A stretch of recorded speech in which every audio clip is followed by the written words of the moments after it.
Em maio de 2020, foi maio de 2020, expirava pela última vez um homem que criou um impacto muito grande no meio evangélico. Era um apologeta, era um evangelista, era alguém que não tinha medo de entrar nas universidades e falar. Era convidado mesmo para falar em meios muito académicos. E respondia com muita perspicácia, com muita inteligência às perguntas que eram levantadas. Era um homem que tinha um certo carinho na forma como falava, que certa atenção na forma como falava. Escreveu alguns livros, alguns dos quais eu li, e eram livros muito bons. Foram livros muito bons. Ele respondia principalmente a questões como a origem, como o significado, como a moralidade, como o destino do homem, e encaminhou e apontou muitas pessoas para Cristo. Mas o dia mais negro, do testemunho e do legado dele, estava para chegar. Assim que ele faleceu, algumas queixas começaram a vir à tona. Alguns problemas começaram a ser levantados. Algumas mulheres começaram a dizer que tinham sido assediadas por ele. Um homem com muita importância, um homem que, inclusive, nos votos de pesar da sua morte, estavam pessoas ligadas à Casa Branca. Portanto, a Casa Branca lamentou a sua morte. Ainda assim, essas queixas foram levantadas, inicialmente negadas pelo ministério que ele presidia e que tomava o seu nome, mas uma investigação independente foi levantada pelo próprio ministério que presidia o seu nome.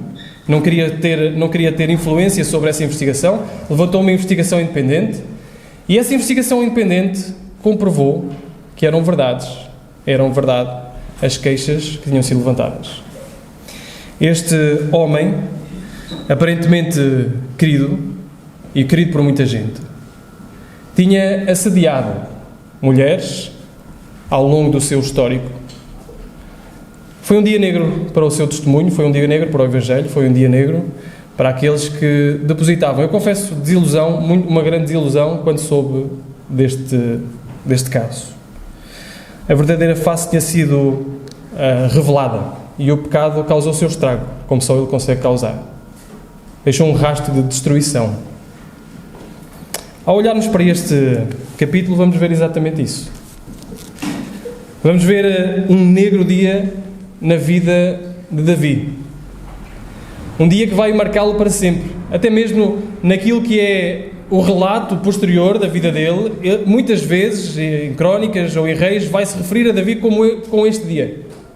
Aquele rei Davi que aconteceu, ou que fez aquilo que aconteceu neste mesmo capítulo. Então vamos ler e perceber este negro dia na vida de Davi, o que nós podemos aprender com ele. Diz assim então, segundo livro de Samuel, capítulo 11. Diz assim a palavra do Senhor. Decorrido um ano, no tempo em que os reis costumavam sair para a guerra, enviou Davi a Joabe e os seus servos com ele e a todo o Israel, que destruíram os filhos de Amon e sitiaram a Rabá. Porém Davi ficou em Jerusalém.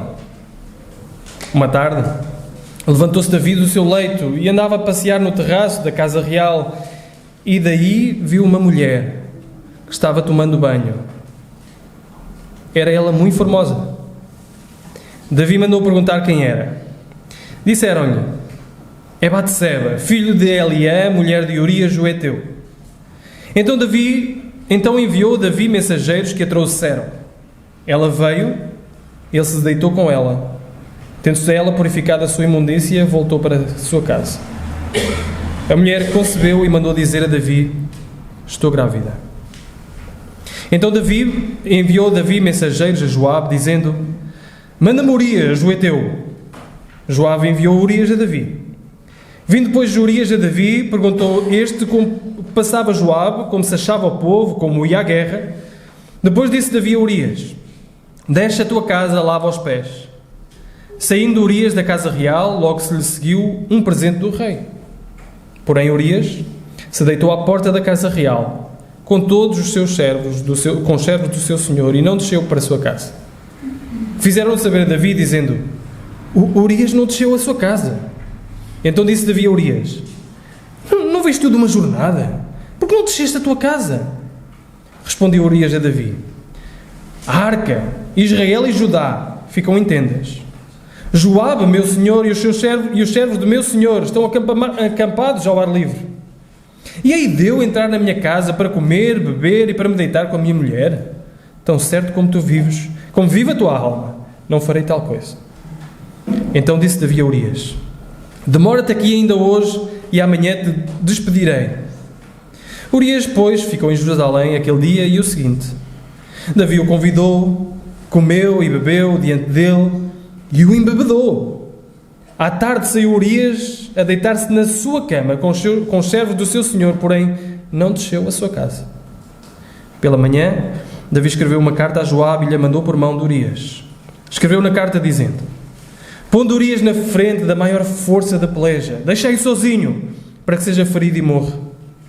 Tendo depois Joabe sitiado a cidade, pôs Urias no lugar onde sabia que estavam homens valentes.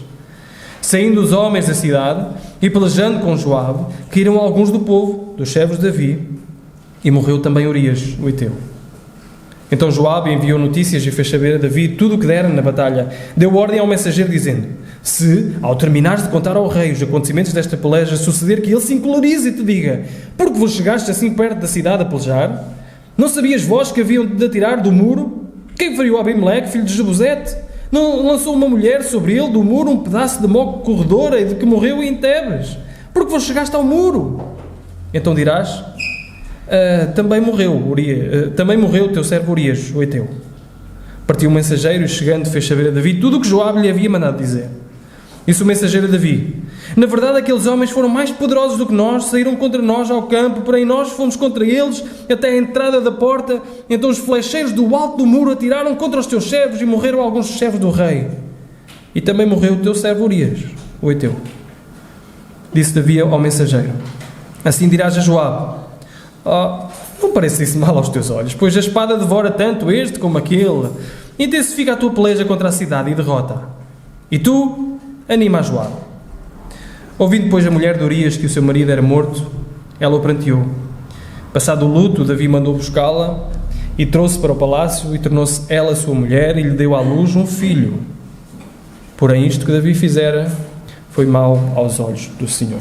Até aqui a palavra do Senhor. Vamos orar. Senhor, mais uma vez, elevamos as nossas vozes a Ti. Senhor, porque ao olharmos e vermos a Tua Palavra, nós nos sentimos pequenos e confrontados com o nosso próprio pecado. Necessitamos, Senhor, da Tua ajuda, tanto para entendê-la, como para que ela possa transformar a nossa vida. Por isso rogamos pelo Teu Espírito, rogamos, Senhor, que Tu uses o Teu servo da maneira como Te aprove. Em nome de Jesus nós oramos. Amém. Temos aqui um dia de primavera. Algumas traduções têm, como a minha tinha, decorrido um ano, e outras traduções, não sei se terão, têm num dia de primavera. E a verdade é que não é uma contradição, é apenas uma expressão idiomática.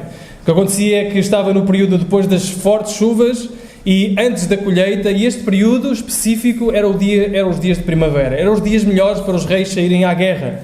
Era a altura em que os reis deveriam sair à guerra. E é neste período mais indicado para a guerra, num belo dia de primavera, tanto é que o próprio rei sai a passear no seu terraço.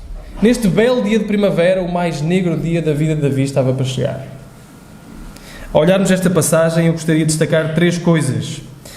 A primeira delas é como é que nós caímos em pecado. Como é que nós caímos em pecado? Em segundo, o resultado do pecado. E por fim, como nós podemos vencer o pecado. Primeiro é como caímos em pecado. Este é um homem fantástico, Davi. O homem que chegou aqui, o homem até ao capítulo 10, é um homem que tem sido usado por Deus de uma forma fantástica. Um homem que cresceu ainda menino, ele pastoreava os rebanhos do seu pai e conseguiu enfrentar um urso, conseguiu enfrentar um leão, pela força do Senhor.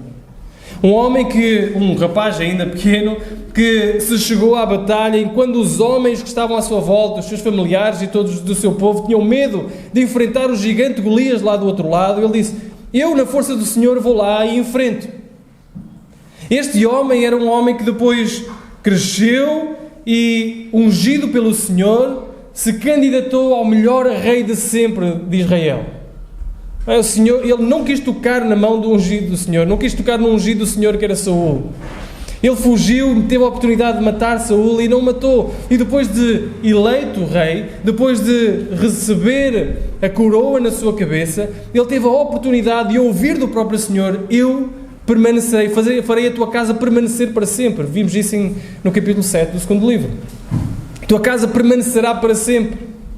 Logo de seguida, nós vemos no capítulo 8, no capítulo 10, ou no capítulo 9 e no capítulo 10, um rei misericordioso. Chama Mefibosete para o pé dele, Mefibosete com medo porque ele vai matar, mas ele despende misericórdia para alguém que não merecia misericórdia. Dá-lhe terrenos, dá-lhe casas e diz: tu comerás da minha mesa para sempre. Logo a seguir faz isso, no capítulo 10, este que precede antes, faz isso com outro rei que não aceita a misericórdia da mesma forma como Mefibosete aceitou. Portanto, até agora nós temos alguns adjetivos para caracterizar Davi. Os adjetivos que temos para caracterizar Davi até agora é bom, corajoso, bondoso, fiel, generoso, justo. Este é o Davi que chega a este capítulo. Só que depois de lermos este capítulo e depois de refletirmos sobre este capítulo, os adjetivos mudam. Agora já não é Davi o bom, é Davi o mau. Já não é Davi o justo, é Davi o injusto. Já não é Davi aquele que é generoso, mas aquele que é corrupto. Este é um dos pedaços mais vergonhosos do Antigo Testamento. Uma história sobre luxúria, sobre adultério, sobre pecado sexual. E a Bíblia registra isto, a Bíblia não esconde isto, do grande rei Davi. E seria mais fácil passar lá à frente. Muito mais fácil passar lá à frente. Porque ela não aponta só o pecado de Davi. Ela vai apontar o nosso próprio pecado.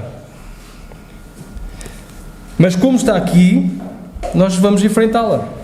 E vamos perceber como nós podemos cair em pecado. Da mesma forma como Davi caiu em pecado. Porque Davi não se levantou naquele dia a dizer: que belo dia para adulterar. Que belo dia para matar um homem. Davi não se levantou a pensar nisso. Mas houve um processo que fez com que Davi se tornasse suscetível a cair em pecado. E o processo que fez com que Davi caísse em pecado é o mesmo para cada um de nós. Não nos enganemos. Todos nós temos a potencialidade de fazer exatamente isto. Se desconsiderarmos alguns passos, se fizermos aquilo que Davi fez, se nos colocarmos nos sapatos de Davi e caminharmos com ele, temos todos a potencialidade de fazer aquilo que Davi fez, de cair em pecado. Então, o que é que Davi fez que nós devemos perceber para não cairmos em pecado? Primeiro delas, Davi negligenciou o seu dever. Venham comigo ao versículo 1. O versículo 1 diz assim: decorrido um ano, no tempo em que os reis costumavam sair para a guerra, enviou Davi a Joabe, a seus servos, com ele, a todo Israel, que destruíram os filhos de Amon e sitiaram Rabá. Porém, Davi ficou em Jerusalém. Percebem o que o autor faz aqui? O autor diz assim: no tempo que os reis deviam ir para a guerra, no tempo que era propício a isso, no tempo que os reis lideravam o seu exército, como Davi o fez tantas vezes, Davi escolheu não fazer. É isso que ele termina o versículo a dizer. Disse: porém Davi, os reis deviam sair para a guerra, mas porém Davi escolheu ficar em casa.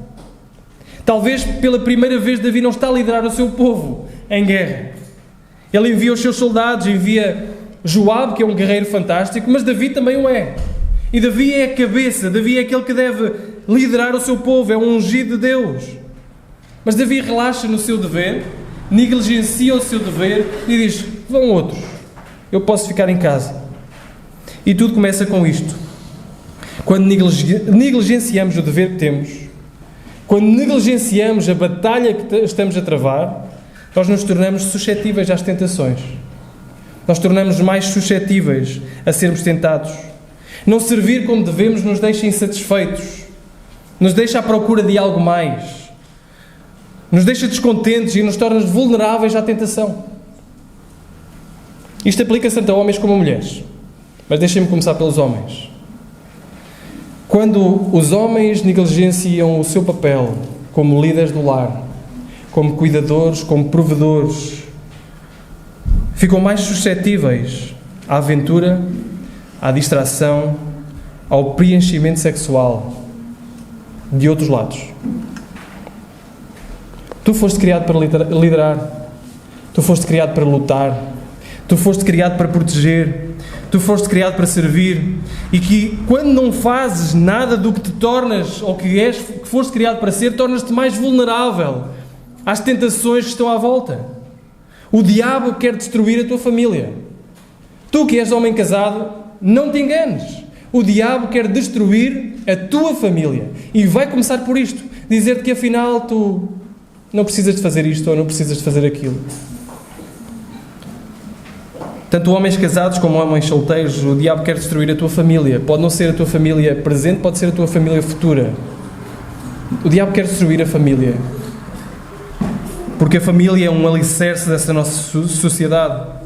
E quando nós nos esquecemos daquilo para o qual nós fomos chamados a ser, nós negligenciamos esse dever, nós negligenciamos essa tarefa, nós não saímos para a batalha, nem sequer percebemos que estamos em batalha, então o diabo ataca. O diabo vê aí uma oportunidade para mexer com o nosso relaxar, mexer com a nossa satisfação ou insatisfação. O primeiro passo para então nós assumirmos, ou nós vencermos a tentação, é assumir o nosso dever. É difícil o diabo tentar um homem que assuma a responsabilidade de liderar espiritualmente o seu lar e abre a Bíblia com a sua família. É muito difícil isso acontecer. Nós olhamos para os casos como este homem, não é? Como um homem, aquilo que eu falei no início, ou como outros homens que são líderes, aparentemente líderes espirituais, mas muitas vezes começou no negligenciar do seu dever em casa, quando ninguém vê. Sim, por fora eles são grandes homens, por fora eles aparentam grande piedade, mas quando ninguém vê, eles começaram a falhar aí. Começaram a falhar aí. E o diabo começou a entrar aí. Começou a destruir o seu lar por aí. Mas isto aplica-se a homens e mulheres, como disse. As mulheres não são menos vulneráveis à tentação. É quando a mulher se desvia do seu dever como cuidadora, como ajudadora fiel, como provedora de cuidado, como provedora de estrutura ao lar, que o diabo tenta. Uma mente vazia, como já diz o provérbio, é o quê? A oficina de Satanás. Mente vazia, o relaxar. Isto é o mais interessante, porque a tentação não começa propriamente a fazermos alguma coisa, mas a não fazermos, a omitirmos do nosso papel. Quando nos omitimos do nosso papel, deixamos a nossa mente vazia, Satanás começa a trabalhar. Como começou com Davi.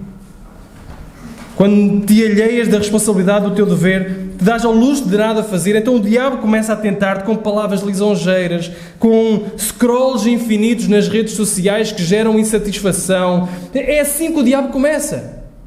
Uma das maiores ferramentas do diabo, naturalmente, para criar insatisfação em nós, é o telemóvel. E o telemóvel, ele gera em nós, ou ele mexe connosco quando nós estamos a não fazer nada. Ele faz com que não façamos nada. E enquanto nós não estamos a fazer nada, se nos perguntarem se estivermos no telemóvel, pronto, o que é que estás a fazer? Nós dizemos nada. Mas estamos a fazer alguma coisa. Satanás está a mexer connosco, a insatisfação em nós, a criar aquele sentimento que devíamos ter alguma coisa que não temos. A insatisfação começa a crescer, seja dos pais, seja do marido ou da esposa, seja dos filhos, seja das coisas materiais, tudo isso começa a crescer. E nós cedemos às falsas promessas do diabo, de que se tivermos aquilo, nós vamos ser mais felizes. Então a primeira coisa que Davi faz, ele negligencia o seu dever. Em segundo lugar, como cair em pecado, negligenciando o seu dever. Em segundo, satisfazendo os olhos. Vejam o versículo 2 e 3. Então uma tarde, levantou-se Davi do seu leito e andava passeando no terraço da casa real. Primeiro, quando é que Davi se levantou do leito? À tarde. Já nos fala sobre outras coisas que não vamos falar agora. Mas Davi estava relaxado, perfeitamente relaxado. Imaginem, os seus homens estavam na guerra, lá fora, sujos, a dormir em tendas. Como depois Urias diz, onde é que Davi está? No seu palácio, a dormir até à tarde. Ele está plenamente relaxado. Numa tarde ele levanta do seu leito e o que é que decide fazer? Passear no terraço da casa real. E então aí viu uma mulher que estava a tomar banho, que era muito formosa. Davi mandou perguntar quem ela era. Disseram-lhe: é Batseba, filha de Elié, mulher de Urias, o Heteu. Devemos considerar, em primeiro lugar, o sítio onde Davi está. Davi estava num sítio que era mais facilmente tentado. Nada nos diz que Davi queria ver uma mulher nua. Nada nos diz que Davi queria ver ali uma mulher e ser tentado. Mas Davi dispôs-se a isso. Davi estava na sua tarde, levantou-se, foi até ao terraço. Os homens de guerra valentes estavam todos fora. O que é que existia ali para ver? Mulheres e crianças. Só isso. Ele foi ali e estava mais disposto. Não nos diz, mais uma vez o texto, que ele foi lá para ver. Mas ele estava num sítio onde estava mais disposto a que isso acontecesse. Porque não estava nenhum marido a proteger a sua casa, eles estavam todos em guerra. Estavam lá mulheres. E assim ele se pôs mais vulnerável. O pecado normalmente não acontece toda uma vez. Acontece quando nós nos colocamos mais, ou em lugares onde estamos mais vulneráveis a que isso aconteça. Somos mais facilmente tentados. E depois de tentados, ainda por cima alimentamos esse gosto da tentação. Talvez nós aceitemos ir tomar um copo com uma colega ou um colega de trabalho. Talvez nós aceitemos conversar com outras pessoas. Talvez nós escolhemos passar em sítios, em determinados sítios, onde sabemos que nos vamos cruzar com determinadas pessoas. Nós sabemos que isso não é diretamente pecado, mas estamos a colocar num sítio muito perigoso. Estamos a colocar num sítio onde estamos mais vulneráveis à tentação. E ainda antes de pecar, efetivamente, nós sabemos que estamos predispostos a isso, só não somos honestos connosco mesmos. Colocamos em situações onde é muito mais fácil isso acontecer. Prestem atenção. É mais fácil evitar a tentação do que fugir e resistir à tentação.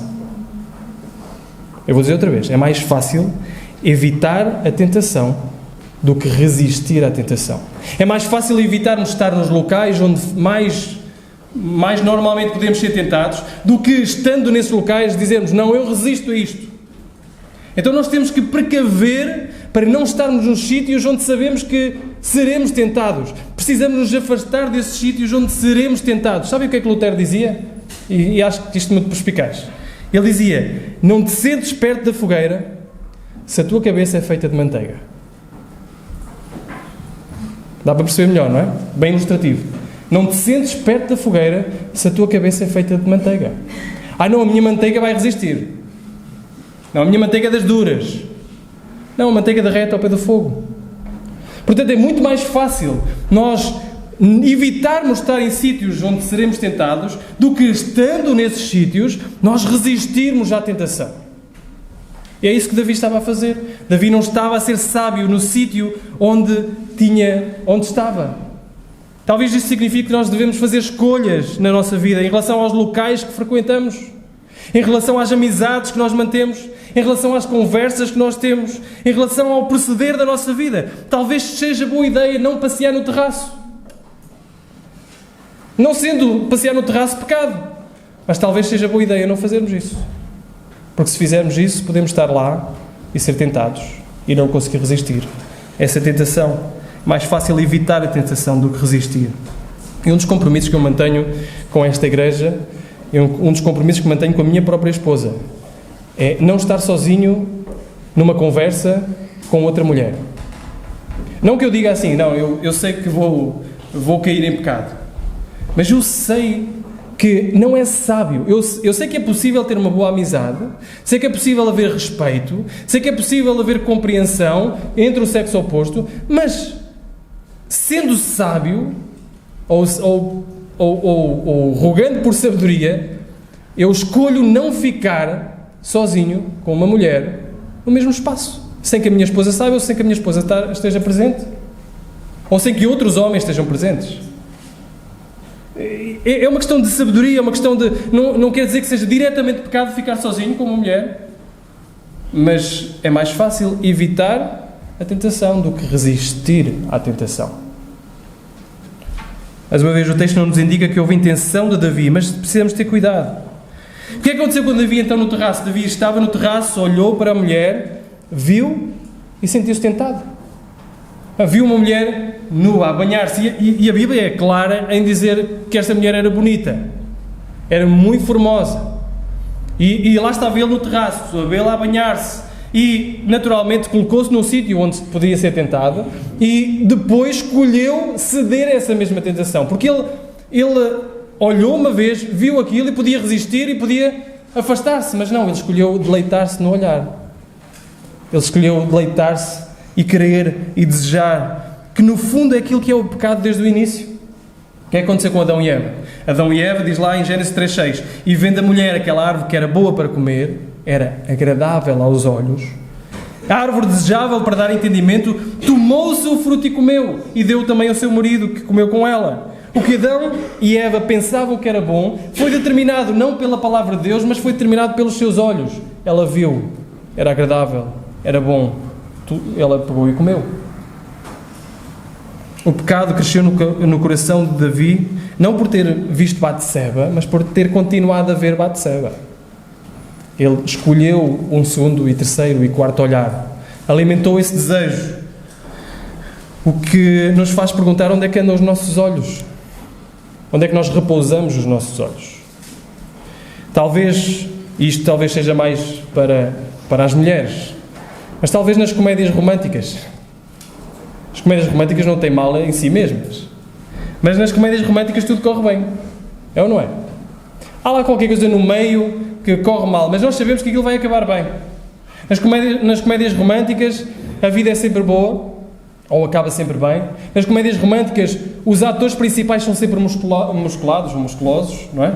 São sempre bonitos, são sempre esbeltos, são sempre atenciosos, têm sempre uma palavra boa a dizer, têm sempre uma frase que fica na memória, conseguem dar sempre aquilo que a mulher estava à procura. E depois de olhar para a comédia romântica, estar ali a olhar para a comédia romântica, às vezes com o marido ao lado, olha para o marido ao lado e vê músculos, barriga de fora.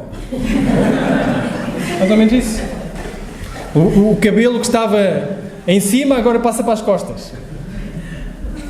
E nós começamos a comparar e começa a gerar insatisfação. Não quer dizer que, mais uma vez, ver comédias românticas ou filmes não seja mau, mas precisamos de ver o que isso faz no nosso coração. Como o nosso coração está a reagir àquilo que estamos a interagir, a ver. Se isso está a gerar alguma insatisfação em nós, eu gostava de ter era um marido assim, atencioso. Eu gostava de ter era estas coisas ou aquelas coisas. Eu gostava de ter era aquilo que não tenho. E os nossos olhos deleitam-se nisso, fixam-se nisso, e o diabo pega nisso e diz, ai, olha, aquele ou aquela tem aquilo que tu queres. Vai lá, fica lá. Talvez os nossos olhos andem nas coisas que nós não podemos ter, nos carros, nas roupas, nas casas, nas férias. Isso tem moldado as nossas expectativas, gerado insatisfação, moldado os nossos sonhos, moldado as nossas esperanças. Ou talvez andem na pornografia. E deixem-me tirar um tempo só para abordar isto. Se tens pornografia na tua vida, pelo teu bem, pelo bem da tua família, pelo bem da tua igreja, pelo bem da tua alma, larga isso hoje. Hoje. As estatísticas são claras. A pornografia entrou dentro da igreja, não é uma coisa lá de fora. Mexe com o sistema de recompensa do cérebro. Mexe com a dopamina, que é um neurotransmissor no cérebro. Vicia, tanto como uma droga. E isso começa a entrar por aqui, começa a entrar por ali, começa a entrar na escola, começa a entrar no acesso infinito à internet, nos telemóveis ou nos computadores, e começa a entrar de tal forma que mata. Para além de todos os malefícios que estão comprovados e estudados para a própria saúde mental, para além de todos os malefícios que estão comprovados e estudados para o próprio desempenho sexual, para além de tudo isso, a pornografia mata a alma. Mata o nosso relacionamento com Deus e mata o nosso relacionamento uns com os outros. Jovem, adolescente, não compres a ideia de que isso é bom para a tua vida. E eu até diria mais, marido ou esposa, porque isto é um problema de homens e mulheres. Não compres a ideia de que isso é bom para a tua vida. Isso mata-te. mata a tua alma. E por isso, se estás metido nisso, e eu sei que é muito difícil, aquilo que deves fazer é confessar. É a parte mais difícil, mas também é aquilo que é mais necessário. E eu estou disponível. Podes vir falar comigo, não precisa ser no final do culto. Porque isso é uma parte negra que se esconde e que ninguém quer que veja, e mexe com um ciclo de vergonha, e mexe com muita coisa. Se tu estás metido nisso, vem falar comigo. Eu estou disposto a ajudar-te. O primeiro passo é o mais necessário, mas também é o mais difícil, é confessar. Confessar a alguém, e eu quero encorajar-te a isso. Então Davi, em primeiro lugar, negligencia o seu dever. Em segundo lugar, alimenta os seus olhos. Em terceiro lugar, então ele comete adultério. Versículo 4. Então Davi enviou mensageiros e mandou trazê-la. E entrando a ela, se deitou com ela, e ela já se tinha purificado a sua imundícia, então voltou ela para a sua casa. O resultado então de uma vida desocupada, que negligencia o seu dever, que se coloca à mercê da tentação, é cair. É cair. Como é que nós caímos no pecado? É desta forma. E Davi cometeu adultério de três formas, digamos. Primeiro, cometeu adultério contra Deus. E este é a raiz de todos os males, porque ele colocou algo como mais importante do que Deus. Colocou algo à frente de Deus. Colocou o seu prazer à frente de Deus. Este é o primeiro e mais terrível adultério, porque é a raiz de todos os outros adultérios. É colocar algo à frente de Deus. Deus passa a ter menor importância do que o meu prazer. Deus passa a ter menor importância do que aquilo que eu quero satisfazer. E é isso que vai fazer com que os outros adultérios se sigam. O segundo tipo de adultério que ele comete é o adultério de coração. Já falámos um pouco nele. Diz Mateus 5, 27 e 28, Jesus diz: ouviste o que foi dito aos antigos? Não cometerás adultério. Eu, porém, vos digo que qualquer que atentar numa mulher para a cobiçar já no seu coração, cometeu adultério. Ele alimentou os seus olhos. Cometeu adultério primeiramente no seu coração. E, mais uma vez, não podemos pensar que isto aqui não extravasa para isto aqui. O coração, ou do coração, procede os maus desejos, e o pecado é consumado porque no coração ele começou. Começou por negligenciar Deus, adulterar contra Deus, adulterar no seu coração, e depois teve um adultério físico. Deitou-se com uma mulher que não era dele. Era a mulher de Urias o Heteu. Diz lá, várias vezes, a mulher de Urias o Heteu. Ele deitou-se com uma mulher que não era dele, mas vejam o que o pecado faz. Sabem quem era Urias o Heteu? Venham comigo só, rapidamente, ao capítulo 23. Capítulo 23 apresenta, a partir do versículo 8, quem são os valentes, quem são os fortes, quem são aqueles que acompanharam Davi em toda a sua jornada. A partir do versículo 8, e chega, ele diz vários, era este, era aquele, era aquele, era aquele, era aquele. O último versículo do capítulo diz, Urias, o Heteu, 37 ao todo. E Urias era um dos melhores amigos de Davi. Urias era um dos melhores soldados de Davi. E ele foi capaz de se deitar com a mulher de um dos seus melhores amigos e soldados, que o acompanhou durante jornadas e jornadas, porque ficou cego por causa do pecado. O pecado torna-nos cegos. Fazemos coisas que não imaginamos. Caímos em coisas que nunca pensávamos. Mais uma vez, Davi não acordou a pensar que iria fazer isto, mas ele fez, porque foi descendo e descendo e descendo à medida que se ia aproximando. Como cair em pecado então? Negligencia o teu dever como jovem cristão, como homem, como mulher, como esposo, como esposa, como membro do corpo de Cristo. Negligencia o teu dever. Não faças aquilo que deves fazer e vais ver que estás mais suscetível à tentação. Segundo, coloca-te à mercê da tentação. Pensa que podes resistir e verás que os teus olhos não são assim tão poderosos. E vais cair. Em terceiro, então vais cair como todos os outros que pensaram que iriam não cair. Inclusive o ungido de Deus, inclusive o todo e grande poderoso Rei Davi. Segundo ponto então, o resultado do pecado. Este é o processo de cair em pecado. Qual é o resultado de cair em pecado? É igual? Ok, caímos em pecado. Não há resultado, não há consequências. Vejam o resultado a partir do versículo 5 até ao final, até ao versículo 27. E a mulher concebeu e mandou a dizer a Davi: estou grávida. O pecado tem um resultado imediato na vida de Davi. A mulher concebeu. Mulher concebe, um bebê foi gerado e houve consequências diretas para o pecado de Davi. E há consequências diretas para o nosso pecado. Pode não ser um bebê, pode não ser a materialização de um bebê, de um ser inofensivo e sem qualquer culpa, o nosso pecado, mas existem consequências drásticas para todo o pecado que nós cometemos. Todo. Davi vê esta consequência clara e tenta esconder a consequência. Tenta esconder o facto de que um bebê tenha sido gerado. E ao tentar esconder a consequência, consequências piores vieram. Foi o facto de ele tentar esconder e abafar o caso que fez com que outras consequências ainda piores pudessem vir à sua vida. Davi chama Urias da batalha, como nós lemos, e o desejo de Davi é que Urias, vindo da batalha, se pudesse deitar com a sua esposa. Se ele se deitar com a sua esposa, eu posso dizer que o bebê é dele e o bebê não é meu. A ideia fantástica de Davi era esta. Só que esbarrou numa coisa. Esbarrou num caráter. Esbarrou numa pessoa que era piedosa. Esbarrou em Urias. Quando Urias vem da batalha, Davi o recebe e diz-lhe: olha, como é que estão as coisas na batalha? As coisas na batalha estão bem, Joabe está bem, as coisas estão bem. Ok, então olha, como recompensa, vai até a tua casa, descansa um pouco, deita-te com a tua mulher. E Urias o que é que fez? Deitou-se à porta. Deitou-se à porta. E ele vê aquilo, começa a ficar atormentado, não é? Começa a ficar, o que é que se passa aqui? Aliás, ele até pergunta: então tu não vais até a porta? A tua mulher é bonita, está lá em casa à tua espera. Podes dormir e descansar um pouco para depois voltar à batalha. Era tudo, pareciam tudo rosas, não é?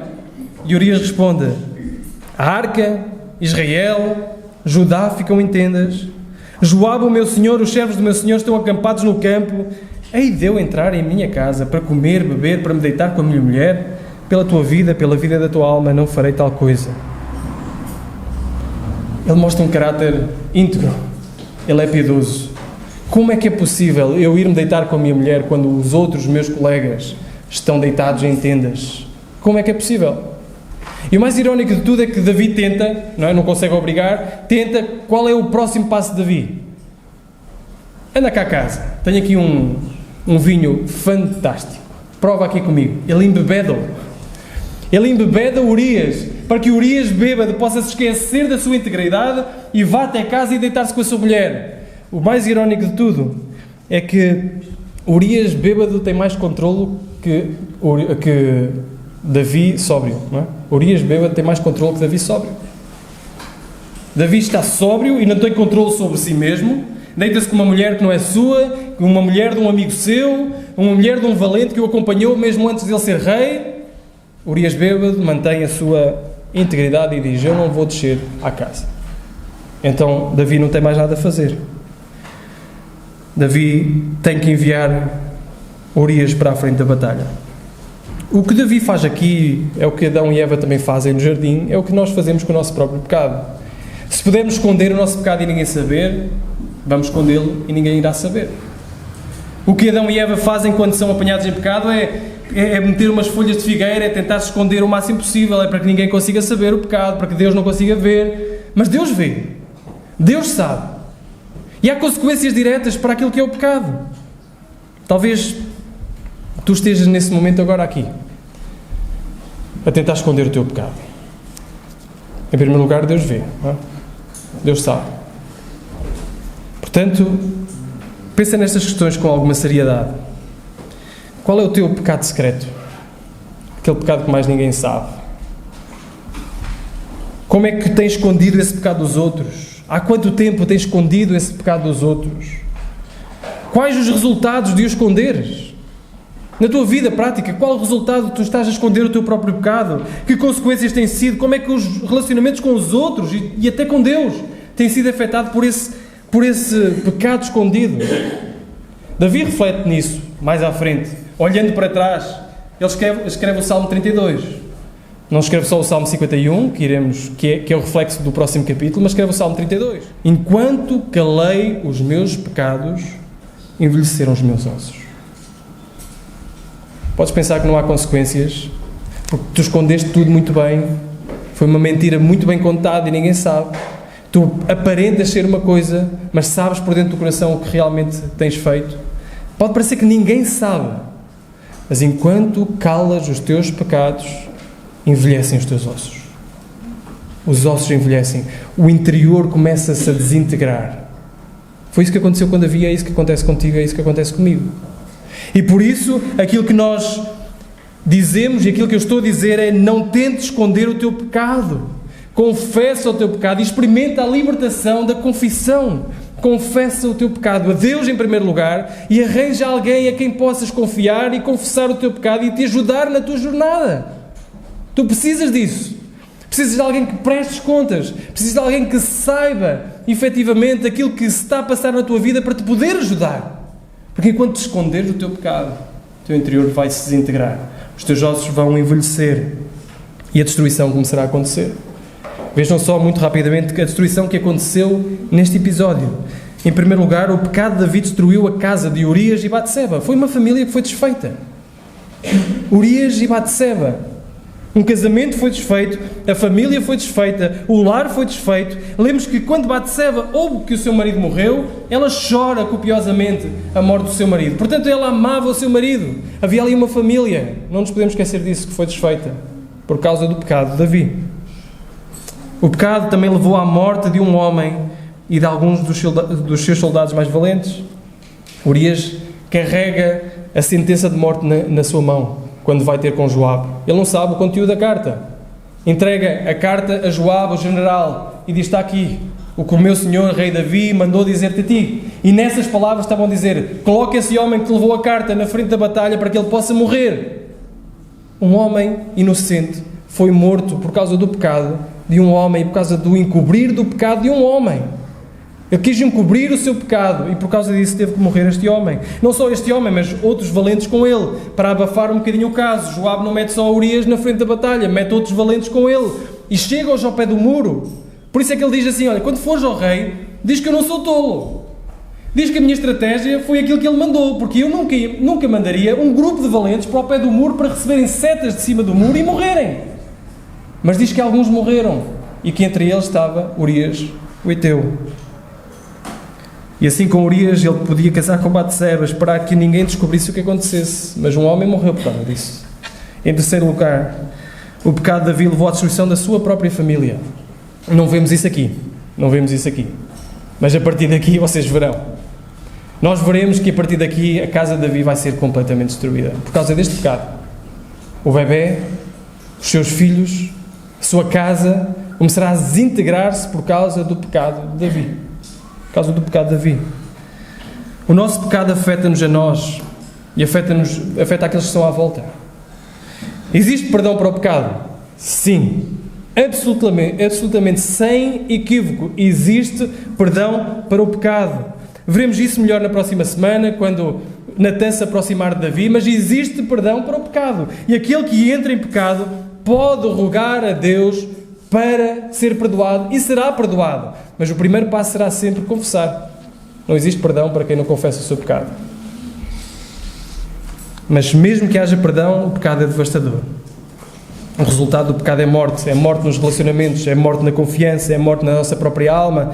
O pecado, mesmo perdoado, deixa um rastro de destruição. Portanto, se estás em pecado agora, confessa e deixa. Confessa e deixa. Liberta-te desse peso. E como dissemos, um dos problemas de Davi foi tentar encobrir o seu próprio pecado. Ficar preso nesta teia de mentiras que requeria cada vez uma mentira pior e uma destruição maior. E é isso que acontece connosco. Não pensemos que uma mentira agora vai amenizar o nosso pecado, vai torná-lo pior, carregá-lo mais, e vai ser necessário um sacrifício maior, uma destruição maior. Para de tentar mentir a ti mesmo e dizer que vais conseguir parar sozinho. Confessa, arranja alguém que te possa ajudar. Confessa e coloca a tua esperança em Jesus Cristo e começa a experimentar o perdão do pecado já agora. E terminamos com isto. Como vencer então o pecado? Vimos como cair em pecado e o resultado do pecado. É possível vencer o pecado? É possível nós vencermos este ciclo? Como dissemos, Davi até agora até ao capítulo 10 apontávamos sempre para Cristo. Era fácil, não era? Davi fez isto, Cristo fez aquilo. Davi fez isto, Cristo fez aquilo. Davi foi justo, Cristo é muito mais justo. Davi foi um rei íntegro, Cristo é muito mais íntegro. Aponta-nos para Cristo. Mas neste ponto, Davi não nos aponta em nada para Cristo. Nada. Se Davi cai e ele é um rei magnífico, um rei como nós vimos até agora, se Davi cai, que esperança há para mim? Se até o Davi cai, que esperança há para ti? Esta história faz-nos ansiar por um rei muito melhor que Davi. Um rei que não seja como Davi. Um rei que seja justo em vez de injusto. Um rei que seja íntegro em vez de mau. Um rei que haja sempre com integridade, que não abuse, que não explore, que não seja controlado por desejos pecaminosos. Precisamos de um rei muito melhor do que Davi, para nos ajudar a vencer o pecado. E a ironia neste pano negro é que aquele que se aproxima de Davi, de Jesus, aquele que aponta para Jesus, não é o grande e poderoso rei Davi, mas o pequeno Urias, o heteu. É nele que nós conseguimos ver isso. Urias é um exemplo de lealdade. Leal a Davi até ao fim. Capaz de negar a si mesmo o prazer de descer à sua casa e ao conforto da sua casa por causa dos seus que estavam a sofrer no campo. Urias foi colocado na frente da batalha. Agiu com coragem, mesmo que isso significasse morrer. Ele o fez sem hesitar ou queixar-se. Urias era um valente de guerra. Urias sabia que, estando à frente do portão, o mais provável é cair-lhe uma seta e ele morrer. Ele não disse, que estratégia louca, Joabe! Que estratégia louca, irmos agora todos para a frente do portão! Ele não disse isso. Ele obedeceu, foi leal até ao fim. No final da história, Urias é o inocente que morre pelo pecado de Davi. Urias é o inocente que morre pelo pecado de Davi, que é o culpado. Então, Urias é aquele que nos aponta para Jesus. Jesus é o verdadeiro valente, aquele que é leal, aquele que recusou os prazeres deste mundo por causa de nós, aquele que se foi até à frente da batalha e se dispôs a morrer por causa de nós, aquele que, e aqui é diferente de Urias, enquanto ia inocente e não percebia exatamente o que estava à sua volta, Jesus percebia claramente qual era o plano e mesmo assim manteve os seus pés firmes em cumprir o plano, mesmo que isso significasse a morte, para nos salvar. Então Urias, ou Jesus, é o verdadeiro Urias. Jesus é o rei que nós desejamos. Jesus é o rei que nós ansiamos.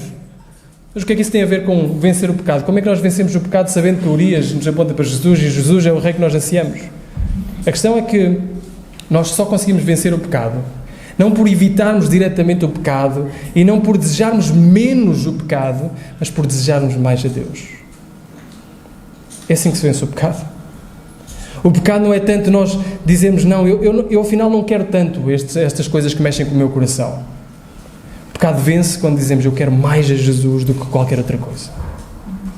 Quando nós vemos a beleza de Cristo, quando nós vemos quem Jesus realmente é para nós, quem Jesus realmente é e aquilo que Ele fez, quando o nosso coração está mais vazio, está mais vulnerável a cairmos em pecado, quando a beleza de Cristo se vê em nós, quando a beleza de Cristo preenche o nosso ser, quando nós temos um outro desejo, então aí as outras coisas vão parecer menos apelativas. Querem um exemplo? Fácil. Conhecem o Ronaldo Fenómeno? Conhecem? Ronaldo Fenómeno. Já viram vídeos dele na internet? Alguns, se calhar, não é? Viram como ele era magrinho naquela altura? Como é que ele é hoje? 3 vezes o Ronaldo Fenómeno que aparece nos vídeos, não é? Sabem porque é que ele é assim? E sabem porque é que um atleta de competição ele consegue manter a sua performance e consegue disciplinar o seu corpo à comida, consegue disciplinar o seu corpo à bebida, consegue disciplinar o seu corpo às horas de deitar? Sabem porque é que eles conseguem disciplinar isso tudo e manter-se disciplinados? Porque têm um desejo maior. E o desejo maior é ser um bom futebolista, o desejo maior é ser um bom atleta, o desejo maior é alcançar o prémio. E porque querem alcançar um prémio, há coisas que são boas e eles gostam de uma boa picanha, eles gostam dessas coisas. Mas porque querem alcançar o prémio, eles sabem, eu não posso comer isto, eu não posso me deitar tarde, eu não posso fazer estas coisas. Há coisas que são boas, mas que perdem o seu brilho e que são submetidas àquilo que é melhor. E é assim que nós vencemos o pecado. Porque nós olhamos para Cristo e Cristo é melhor do que qualquer outro desejo no mundo. Cristo é melhor do que qualquer outra ânsia, qualquer outra concupiscência, desejo da carne, qualquer outra coisa que o nosso corpo deseja muito. Mas nós percebemos que Cristo é melhor do que isso. E porque Cristo é melhor do que isso, nós então submetemos o nosso corpo e deixamos todas essas coisas de lado, por causa do supremo conhecimento de Cristo. Nós desenvolvemos uma paixão por Jesus ao contemplar quem Jesus é, o que Jesus fez por nós. Ele é o verdadeiro e melhor Davi. Ele é o rei que serviu não a si mesmo, mas serviu-nos a nós. Sacrificou não aos outros, mas sacrificou-se a si mesmo. É quando vemos quem Ele é. Os nossos olhos e coração ficarão cativados pela sua beleza e o pecado perderá o seu poder de atração. É isso que João diz. João diz lá na primeira carta, capítulo 3: Vede com grande amor nos tem concedido o Pai, que fomos chamados filhos de Deus. Por isso o mundo não nos conhece, porque não conhece a Ele. Amados, agora somos filhos de Deus. E ainda não é manifestado o que havemos de ser. Mas sabemos que quando Ele se manifestar, seremos semelhantes a Ele, porque assim como é, o veremos. E qualquer que nele tem esta esperança, purifica-se a si mesmo, como também Ele é puro. O que é que motiva a ficar puros? A esperança de Cristo. Vermos Cristo. Estarmos com Cristo. É a beleza de Cristo que nos ajuda a ficarmos puros no nosso dia-a-dia. Então deixem-me terminar. Alguns de vocês podem estar em pecado neste momento. Eu quero vos dizer que existe perdão em Cristo. Existe perdão em Cristo. Sem qualquer reserva. Se tu estás em pecado neste momento, existe perdão em Cristo. Total, completo perdão. Mas tu precisas de confessar. Davi, no Salmo 32 que nós lemos, diz: enquanto eu me calei, envelheciam os meus ossos. No versículo seguinte, ou dois versículos a seguir, diz assim: confessei-te o meu pecado, a minha maldade não encobri. Dizia eu: confessarei ao Senhor as minhas transgressões, e tu perdoaste a maldade do meu pecado. Existe perdão para ti que estás em pecado neste momento, mas precisas de confessar. Se tu não confessares, não existe perdão para ti. Então tu precisas confessar hoje. Tu precisas de arranjar um momento na tua vida para confessar o teu pecado. Precisas de arranjar outras pessoas para te ajudarem a superar esse pecado. Deus não se esqueceu de ti, mas tu precisas de confessar. Para os jovens e adolescentes aqui, eu gostaria de desafiar-te a comprometer-te com Deus. Tem aqui alguns jovens. Tem jovens e adolescentes. Eu gostaria de desafiar-te a comprometer-te com Deus. Comprometer-te a ser puro, a manter a tua vida debaixo daquilo que é a vontade de Deus. Com todas as suas vertentes. Com tudo aquilo que a vida envolve. Com tudo aquilo que os desejos envolvem. Incluindo o desejo sexual. Mantém isso sob a vontade de Deus. Faz uma aliança com os teus olhos, como Jó o fez. Jó diz: eu fiz uma aliança com os teus olhos, como posso olhar eu para outra mulher? Faz uma aliança com os teus olhos, faz uma aliança com Deus, pede a ajuda de um amigo, se fores rapaz, de uma amiga, se fores menina, para te ajudar a caminhar esse caminho com pureza, para que tu possas fugir à destruição que o pecado causa. Não te esqueças das falsas promessas que o pecado tem, da destruição na tua vida e na vida dos outros que o pecado causa. E finalmente, para aqueles que porventura tenham sido vítimas do pecado dos outros, não nos dizem nada em lugar algum de que Batseba consentiu com isso. Também nos diz que ela rejeitou, mas não nos diz que ela consentiu. Mas o resultado foi que Batseba de manhã tinha uma família e à tarde estava destruída. Por causa do poderoso rei Davi. Se tu foste alvo do pecado dos outros, inclusive pecado sexual, eu quero te dizer aquilo que esta passagem diz. Ele pode pensar que se safou, ou ela pode pensar que se safou, mas Deus viu. Viram como é que terminou o capítulo? O capítulo termina quase com Davi a pensar: finalmente está resolvido. Morreu Urias, eu casei com Batseba, está tudo resolvido, ninguém vai fazer perguntas em relação ao bebê. Consegui resolver. Esfregou as mãos de contente e disse: eu sou muito inteligente. O último versículo diz assim: porém, esta coisa que Davi fez pareceu mal aos olhos do Senhor. Eu quero dizer, o Senhor vê. O Senhor sabe. Sabe a tua dor, sabe o que passaste, e Ele é justo ao ponto de não deixar que nenhuma injustiça se cometa sem ter a devida paga. Que o Senhor nos abençoe.